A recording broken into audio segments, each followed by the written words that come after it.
by reading to you verbatim the text of this order that was issued, an injunction, an order telling me not to do something. And so I'm going to read you the text of it as necessary to discuss what develops concerning that order in the near future.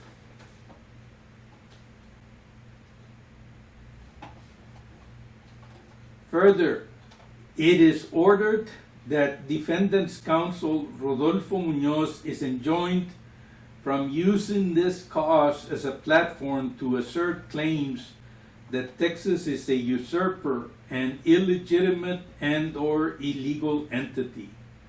The court further cautions Rodolfo Munoz that failure to abide by this order will result in sanctions.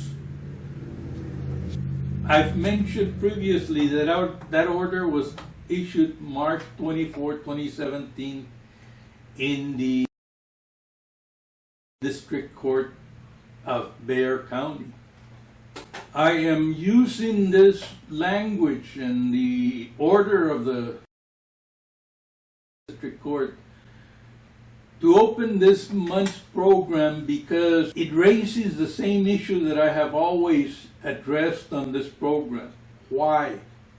People ask me, why do you do this? Why don't you, like everybody else, concentrate upon making money and getting what you can out of the practice of law that everybody else does?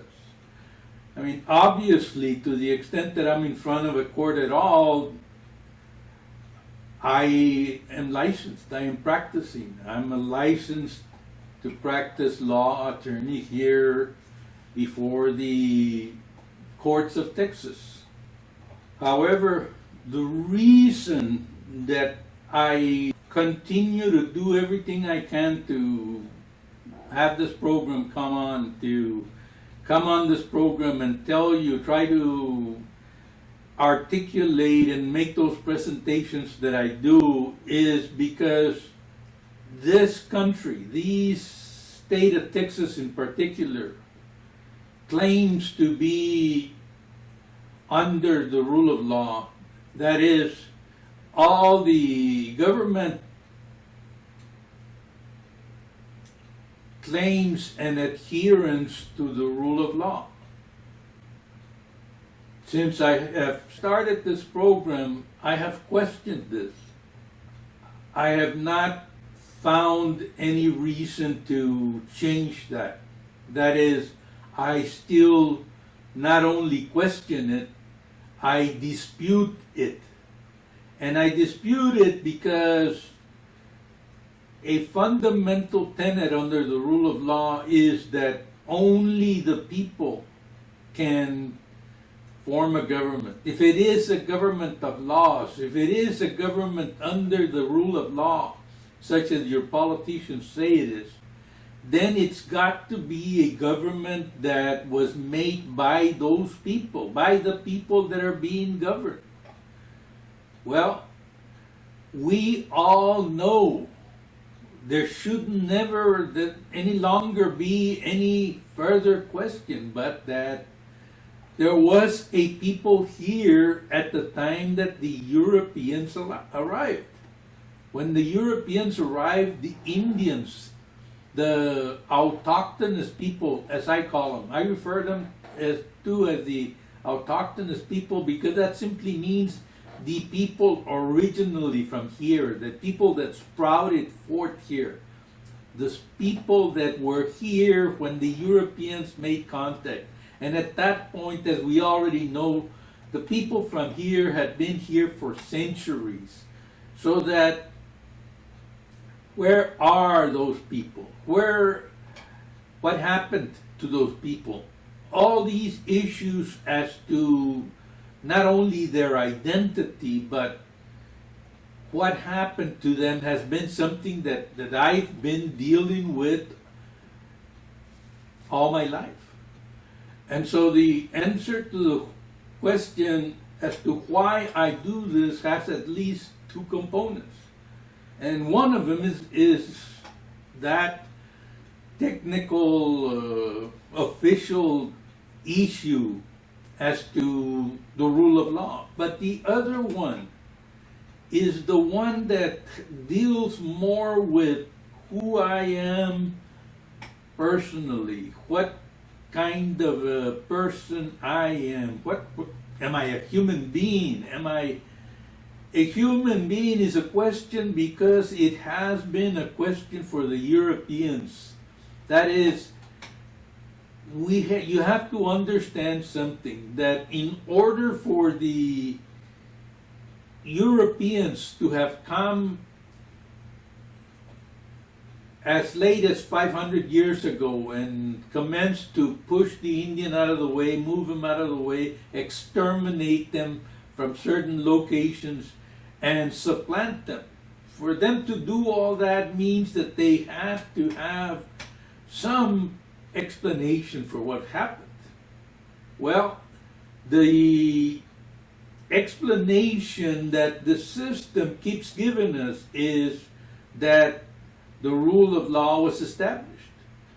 The rule of law, another way of looking at it in this instance, is the saying that was made famous by President Lincoln when he said that ours is a government of, by, and for the people. Of, by, and for the people is an element of the rule of law. It means that, as we all now know, all those fundamental discussions that were taking place amongst the American founding fathers were about who could establish a government and who couldn't. And so one thing we know for certain is that the conclusion that was debated, supposedly discussed at length, and which the founding fathers of the Americans resolved was that, yes, they were establishing this brand new type of government, a government that had never existed on the face of the earth prior thereto, supposedly. And that government was one under the rule of law. And this was why the founding fathers, and all the history that commences an entire new, even international history, because the United States was the first to function under this constitutional democracy, whereby the organic document, the document from which everything sprouts from, all the power, all the rights of that government as a whole derives from that organic document, which is the Constitution of the United States. And thus the explanation for why I must do this is at least twofold. One, that everybody out there should understand that I take issue with the adherence of the governance. I call it a governance because if it's not legitimate, as I maintain it is, under the rule of law, then you have a mere governance. Because a government, mind you, under the rule of law would be one created, developed, and maintained by the people of that area. And there is absolutely no doubt, all now understand that the Indian was here, that the Indian people were here where we now sit in Bexar County, in Central Texas, in South Texas. All this area was populated by my ancestors, those denominated by the Europeans themselves, the Coahuiltecan people. And so, back to the question about why I do this, why I continue to put on these programs and do what I do. There's that component about the rule of law and what needs to be done, but there's also this more personal need to believe that that I have come to understand certain things by virtue of my training, my education, by virtue of being trained and educated to become a lawyer, and by virtue of having practiced for more than 30 years in the state of Texas. I've practiced approximately 36, 38 years in Texas. And I'm still licensed to practice. I'm still practicing law, albeit a very specialized one. So that with respect to that second aspect, the aspect that has to do with me, how I feel, how I believe, what makes me personally feel that something is worthwhile, that has to do with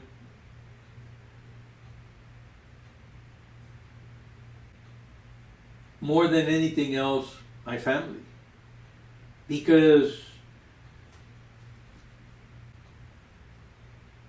although my adherence to these efforts has had serious repercussions, I mean, talk about serious repercussions. When you've been ordered by a district court in Bexar County, Texas, in 2017, in the year 2017, Mr. Munoz stopped talking about the state of Texas being illegal.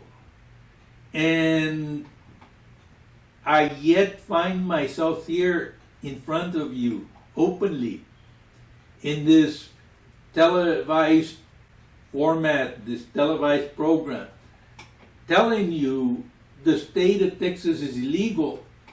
There has to be some personal motivation that is significant. And that personal motivation is how I've become apprised, aware of who and what I am. But what I want to do now is I keep trying to figure out ways of demonstrating, of showing, of establishing to your satisfaction out there my sincerity, my belief, my honest belief that everything that I'm doing is not only meritorious, necessary, it is needed because it has to do with what is most important to me at this point in my life, which is my efforts to educate my family, those members of my siblings and their children, all the offspring of not only my nuclear family, but the extended family, and just all the people that I know I have some affinity with. And so that is a huge obligation and need for me to do this. And so let me show you what took place this year, in July of this year, as I tried to do something that I haven't been very adamant about doing in the past, and that is openly demonstrating my sincere belief that what I am doing is not only something that I am entitled to do, but it is the right thing to do. And that concerns my granddaughter, as you will see. Let me show you this clip before I later come back to some other matters that will be discussed this month.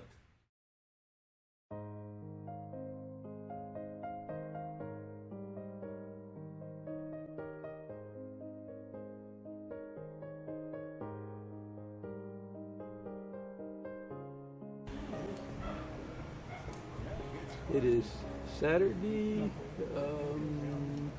July the 22nd, 2017. This is Rodolfo Rivera Munoz, and this is my granddaughter, and I'm going to let her tell you who she is. Hi, I'm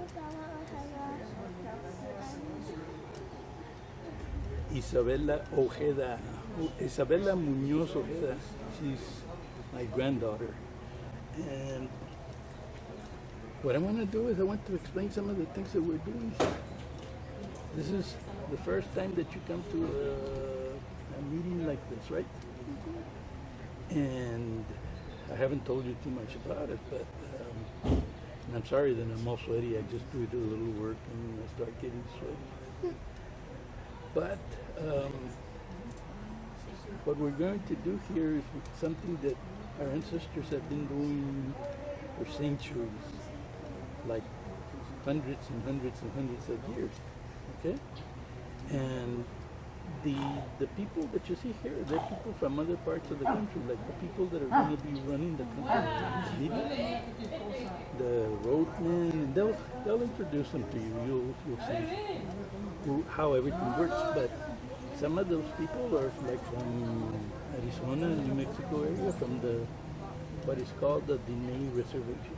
The Dene is the name of the people themselves. The Americans call them the Navajo. The Navajo and the Dene are the same people. So the Dene are like all the people, the medicine that we're going to be praying with today, it's called the sacred peyote medicine.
Okay, this is Rodolfo Rivera Munoz again, and this is my granddaughter, Isabella. And Isabella and I just finished sitting in on a prayer meeting all night long. And so the question is, okay, Mr. Munoz, what did you learn? Okay, well, I learned that the people that You can sweat? that came to talk to us from with the name, they're what Americans call the Navajo. They call themselves the Dene, and they're our people, good friends. They treat us real nice. They teach us everything about the medicine, how the whole thing started. And so we take all those things in mind, and so we learn from it.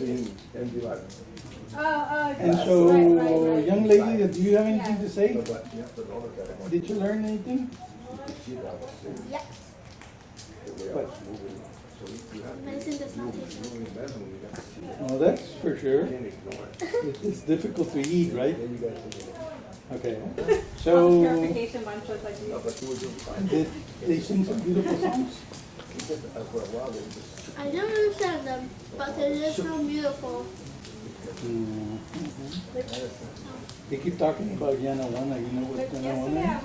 was a little off. That's San Antonio. The San Antonio River is the Yanawana I River. didn't do my Oh, cool. I didn't know that. Yeah, it's San Antonio River. It was named Yanawana centuries ago. I didn't wake up and do my prayers in the morning. And What is huge white cross on It's up here. It's up there. This wasn't really you. Yeah, I know. It was all Like white. she's still the Jesus. I carried my cross in. That's why I was saying the Jesus song. I had a heavy cross to carry. The night in a teepee that's right behind us. it's a Oh, church now. teepee. The church teepee. I And we didn't- prayed all night. I felt good because I've naps been singing here those and songs. there. All Not gonna I've lie. been singing all my Jesus songs all week long. You know, like Here are the the questions. last couple of weeks. right. I've been singing a Okay, lot so when you for first Roland's dad. went to Uh-huh. the teepee In the church, prayer service was what all did you think Catholic, about the you know? medicine? So we didn't do any of our songs. Oh, or I anything. figured Oh, you it didn't? was No, because we just really want to difficult respect. to eat. But Wait, then in those days, Roland has they, never. it I don't was think he's a ever even place sang in a song Berkheim, like they this. gave us just that Oh, powder. really? Yeah, so And we they would just give us keep it straight for the family, tablespoons. you know. They said, you have to with eat 4 respecting tablespoons of family.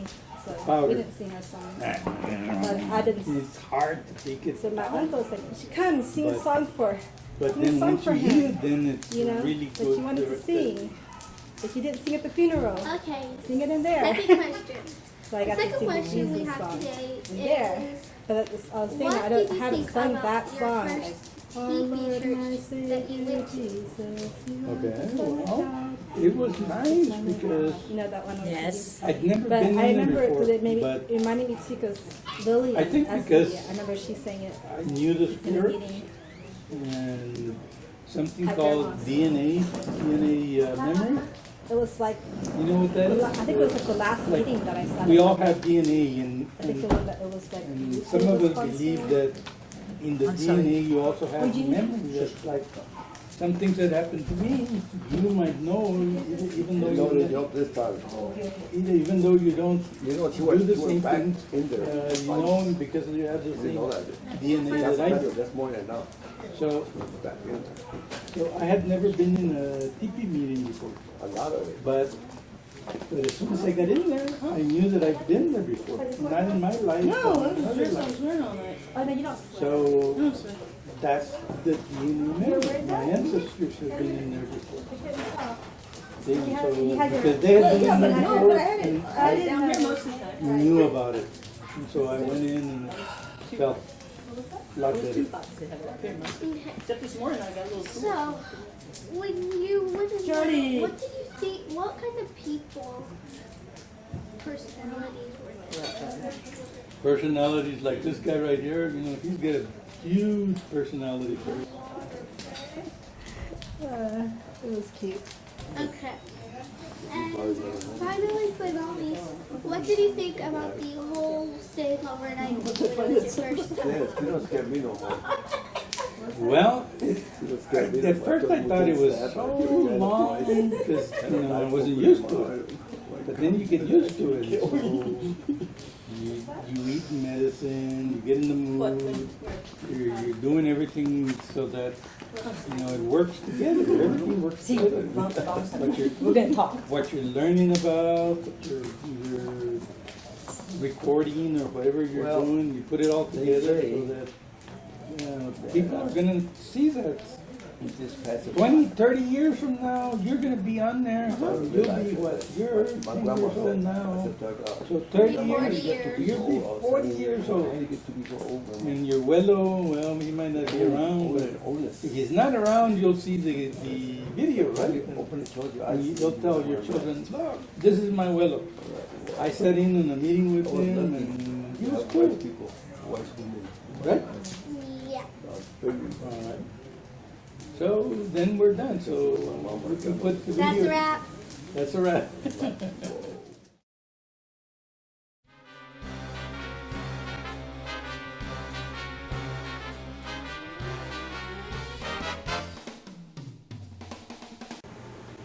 In light of the irrefutable fact that my ancestors were praying to Creator God the way me and so many of our people continue today praying here, how is it that the city of San Antonio continues to put on this fraud of a facade as if the history began a mere 300 years ago?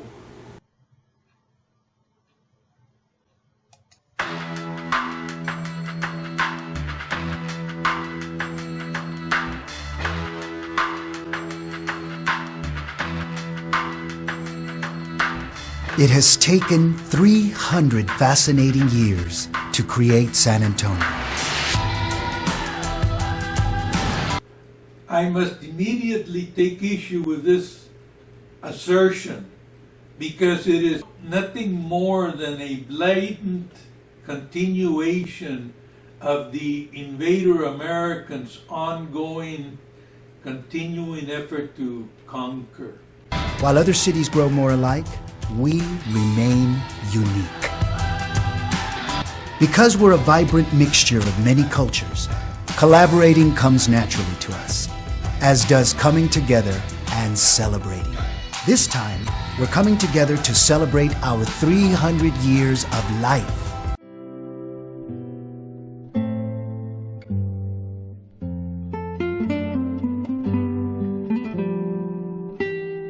Vision to life with bold initiatives focused on history and education, arts and culture, and community service. We're going to wrap it all up in brilliant colors, sounds, and flavors, honoring our place in history with Commemorative Week, a citywide celebration in May of 2018.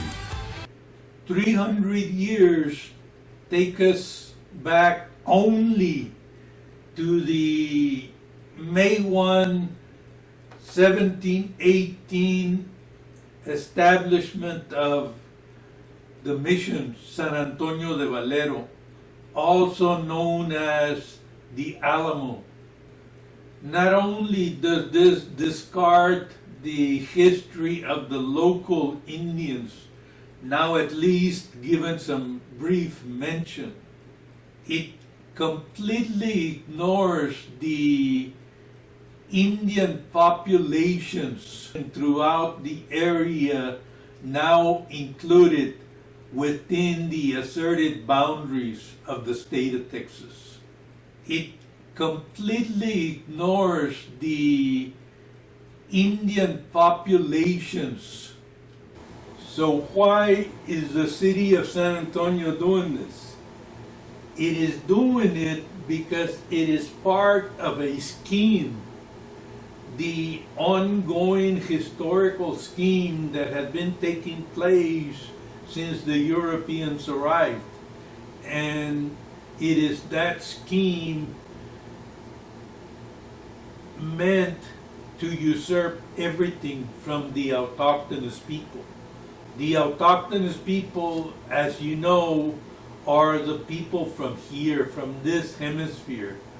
The Indians, those whom the Europeans came over uninvited and have since taken everything from. I call them the Autochthonous people because that simply means from here, the people sprouting forth here, it is like the medicine, the sacred peyote medicine to the local native people. It Autochthonous means from here, sprouting forth here, but it also is an element that helps Indians today understand their always in place, historically in place position vis-a-vis the invaders. And that is the reason, another reason why it needs to be understood. So that the understanding that there are essentially two people, two kinds of people, two different people with different origins now in the Western Hemisphere. Those who were here when the invaders from Europe arrived, the Autochthonous, the Indians, those people were already here centuries ago, and the other people are the invaders themselves, the people from Europe. And why do I maintain that this distinction is still in place, still something that is being cultivated intentionally by the city of San Antonio and the state of Texas? And that explanation is that they continue to treat us the way they always have. They continue to treat Indians the way they always have. The Europeans, the invaders, always treated the native people, the autochthonous people, however you call them. The Europeans always treated them separate and distinct from the Europeans. Separate, distinct, and inferior to the Europeans. And I submit to you that that separateness, that separation maintains to the very moment, as is exemplified by the existence of the United States, in the United States, of Indian reservations. Indian reservations, and foremost amongst all the instruments that maintains that distinction is the law. The law which I am trying to articulate, to understand, to present here openly in this fashion, because it is the law which has continuously, since arrival of the Europeans, been treating the indigenous people, us, those of us like myself. I still am Indian because I see nothing that has changed between me and my ancestors 5-6 generations past, right here where I am now. Those ancestors of mine 5-6 generations ago were in the same location that I still am. And vis-a-vis the invader Americans, I am still in the same situation that they were. And so what the city of San Antonio and the state of Texas and all those others who are working on this tricentennial celebration are doing is maintaining in place these divisions that they have intentionally, meticulously cultivated since they arrived. And that is what I intend to show you in the rest of the program. How they did that can be understood by Indians generally today. As Vina Deloria and David Wilkins put it, they explain it as follows, quote,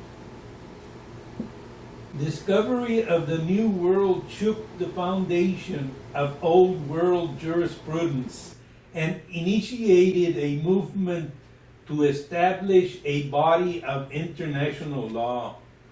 Columbus's voyages considerably expanded this limited horizons and made it necessary that Europeans find a way of understanding the world in its totality. Who were the people living on the other side of the ocean?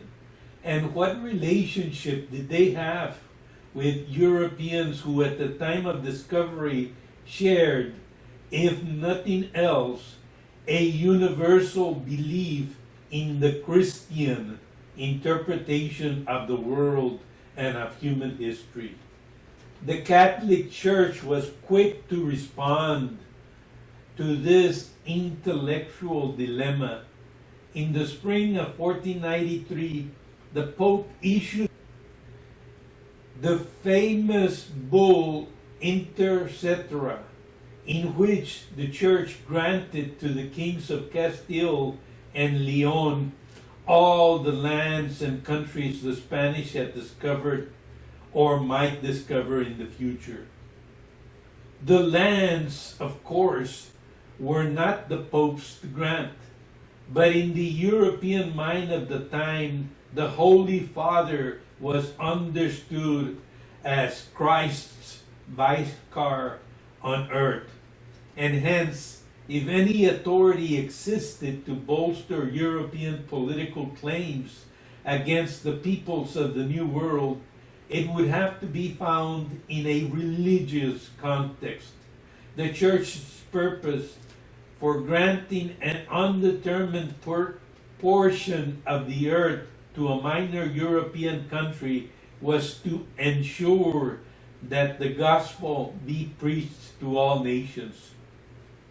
And the Spanish were expected to do precisely that. Very quickly, the Spanish composed a legalistic document, the Requerimiento, which was to be read to the indigenous groups of the New World as they were contacted by Spanish explorers. The Requerimiento recited the history of the world as Europeans then understood it and called upon the natives to submit themselves to the authority of the Spanish monarchs and the Pope, or face the justifiable wrath of the Spanish military. No people go to war or seek to divest others of life and property unless they have devised a moral justification for their actions. The Requerimiento became the Spaniards' legal and moral excuse for dispossession of the indigenous peoples of the New World. It also provided the intellectual context within which international law began to develop. Vina Deloria and David Wilkins are well-known scholars of Indian history, and Vina Deloria is also a well-respected lawyer. The celebration of the city of San Antonio goes back only 300 years because they don't recognize the rights of anybody here prior to that point. Thus, after very brief mention of one of the tribes that resided in this area centuries before the Europeans arrived, they tell the history as if it started in 1718. The invader Americans need to start their history here because otherwise they are not the people from here. Those in control of government are still trying to complete the extermination of the Indian. They do this by this example here evidenced. Quote, the area was a convergence of commerce and culture. They talk about San Pedro Creek area. San Pedro Creek acted as a social, cultural, and economic barrier between Anglo and Hispanic San Antonio. This condition persisted through much of the 20th century, and though it has been persistently overcome by other means, it is still a living memory for many. This is all baloney and brainwashing propaganda. Propaganda by a Hispanic who has a job as long as he serves the interests of the invaders.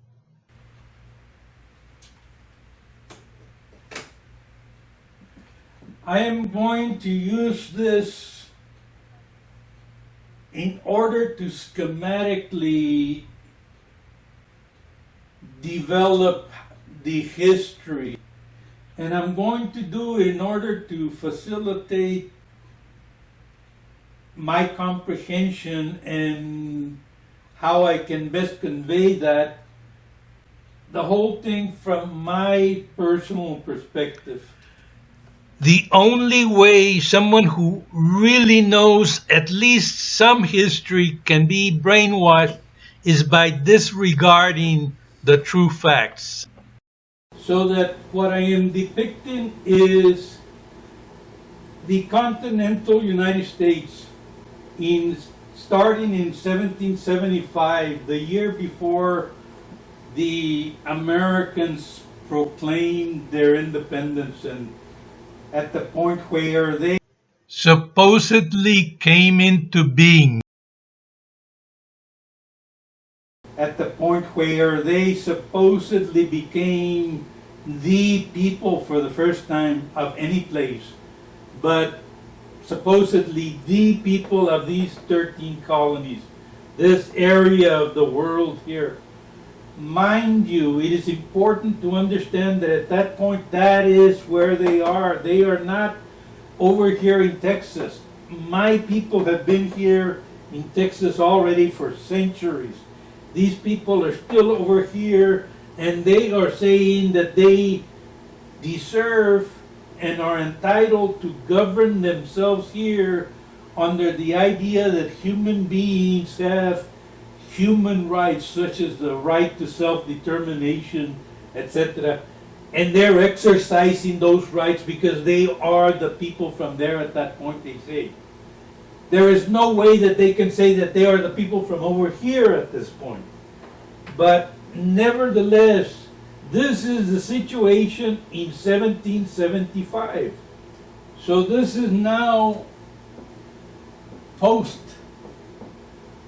1775, and the Europeans, having settled, reached an agreement, conspired, however you want to say it, with the other colonizers, that England is going to keep Canada, Spain is going to keep the Florida and down here south of this point, others are going to keep parts down further south. And these people here are now the Americans. And the Americans, suddenly freed from the constraints that the British were putting upon them to keep them east of the Appalachians, madly start going west with intentions to claim all the way to the Pacific. We know that these are their intentions because these intentions are reflected in the Northwest Ordinance and the like, which establish a process whereby they are going to remove these Indian nations and supplant them and establish a government at that point, so that it is clear that they are fixed upon the idea that these people, all these millions of Indians, do not have the human right to self-determination. And they are therefore pushing them out of the way, exterminating them, however they need to do it in order to supplant them and take over their land. Notice the time sequence because it's important. In 1821, Stephen F. Austin commences. He starts bringing in colonists with this agreement with Mexico, who has just supposedly gained its independence from Spain. A mayor 15 years later, 1836, here in San Antonio, this is San Antonio, the Alamo takes place. Mind you, this is 15 years during which these people are brought in because the Spanish, who had just become the Mexicans, have need of populating the place. So they want white people, they want Europeans to populate it so that they can overwhelm, or by virtue of numbers, take away the ownership that the native people, that the people autochthonous to this area have. In 1845, after the Texians have kicked out Santana, they're afraid he's going to come back and take it back from them. So they petition the United States for annexation, and the United States tells them, yes, we will annex you if you'll make two allegations, two affirmations. One, that you are the people from there, and two, that you have established a Republican form of government. And so Texas is annexed. Mexico sees that, threat to its claims to the area, and so they go to war. Mind you, this doesn't have anything to do with the native people from here. My ancestors are here in this area all this time, and they are having nothing to do with any of this. In 1848, the invader Americans coming this way and the invader Mexicans now coming this way make another agreement amongst Europeans. And that agreement is, now we're going to redraft the boundaries and divide these people who live here, the Autochthonous, the Indians live throughout this part. So these people are divided. And so in 1848, now the boundary which the Europeans have made completely on their own. It doesn't have anything to do with any of the people, human beings, Indians, who live throughout this whole area. They've never been consulted. They've never been asked to voice their opinion. They are just ignored, and the Europeans make their articulations. They engage in battles or wars and articulate the results as well. What happens now after 1848 is this. The Americans, by virtue of having defeated Mexico in this war, now claim this entire area here, so that the boundary changes to the one pretty much which is the one that we have in place today. And pursuant to the Treaty of Guadalupe Hidalgo, the Americans take over, the invader Americans take over this area, and Mexico is relegated to its claims to everything below that. Now, the reason I say claims is because this is all that these people are fighting for. Remember, there's human beings here. Nobody no longer today denies that my ancestors were human beings. The only thing that happened is that these people were still, these invaders, the invader Americans, were relying upon none of those people that are here ever being able to timely assert a complaint. We're not supposed to be able to do that. During this whole time frame, we are here. But I can tell you from my own personal history, which is the reason why I mentioned it, is because I know that my people, for example, were here in my hometown of Kingsville, Texas. And as happened throughout this whole area, during this whole era, here is what happened. The Texians, who now are the people who came over and defeated that tyrant Santa Anna in 1836, these Texians, even though there are only a few people, they claim, well, we established a government because they swore to the United States because we are the people from here. Yet, in the Constitution of the Republic of Texas, there's a clause that says excluding Indians. And so, in their Constitution, the Texians excluded the Indians. But then because they are all under the same understanding of how they are developing this whole thing, they create various different constitutions after that, changing the terms of that constitution, but they've already, at this point, become annexed on the basis that they are the people from the state of Texas.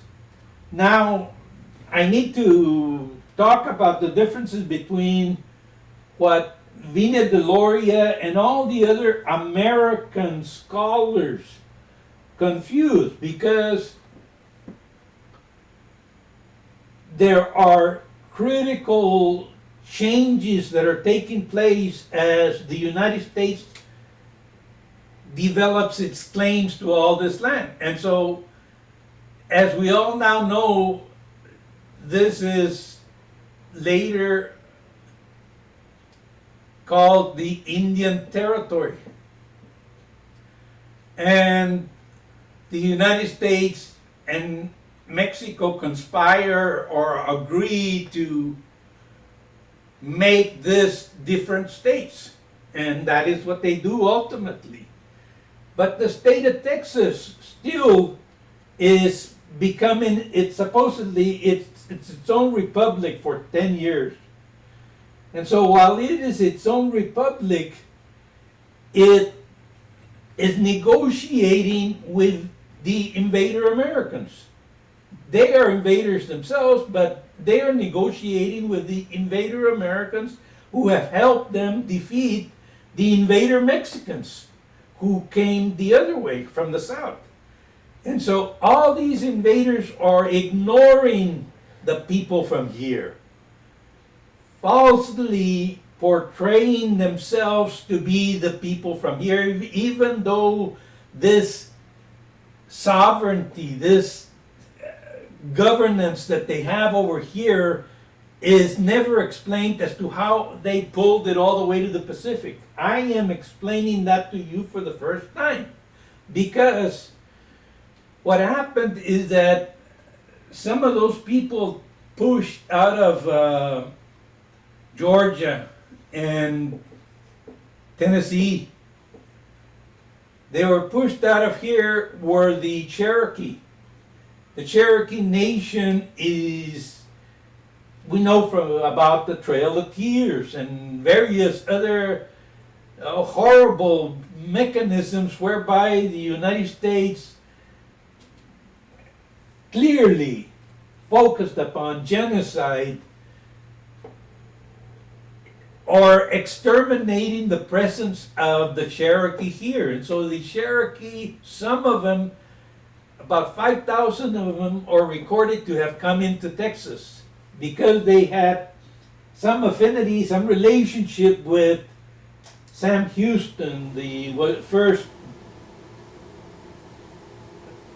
president of the Republic of Texas. They expected to get a reservation up here somewhere. Well, Houston loses favor with the people, and the Mirabeau Lamar administration takes over. And they decide, we're all for Americans. We're all for white people. We're all for our pure American race. And so therefore, here's what we're going to do, and this is what they did. They removed the Cherokee to Indian territory. Now, by the Texians removing the same Indians, such as the Cherokee and others, that they had pushed into Texas, by now removing them out of Texas to the Oklahoma territory, they now claim, okay, we've removed all the Indians. That's how come they start calling them the federally recognized Indians.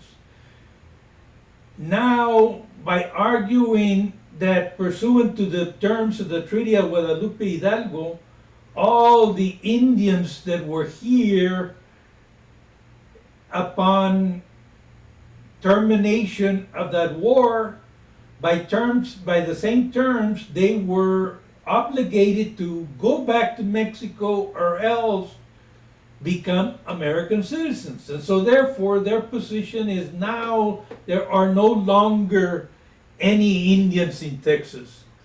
But that never takes into account our people. Our people were here all this time. We did not engage in the war on either side. We had nothing to do with the settlement terms. They just omitted us completely and fabricated this entire facade, this entire fraud, whereby they argue now we are the people from here. They, in fact, remain but invaders and nothing else. You are looking at the caption of the brief of appellant, my client, Claudia Puentes, in the appeal now before the Fourth Court of Appeal, styled Claudia Puentes versus the state of Texas. I started producing this program about 20 years ago with intentions of developing this entire narration as it took place. This is where we're at now. This order enjoining me from saying that the state of Texas is illegitimate is on appeal before the Fourth Court of Appeals. These records are open, and I believe that I am entitled to, especially on behalf of my people, the Indian, the people Autochthonous to Texas, these people that were here centuries before the invader Americans arrived.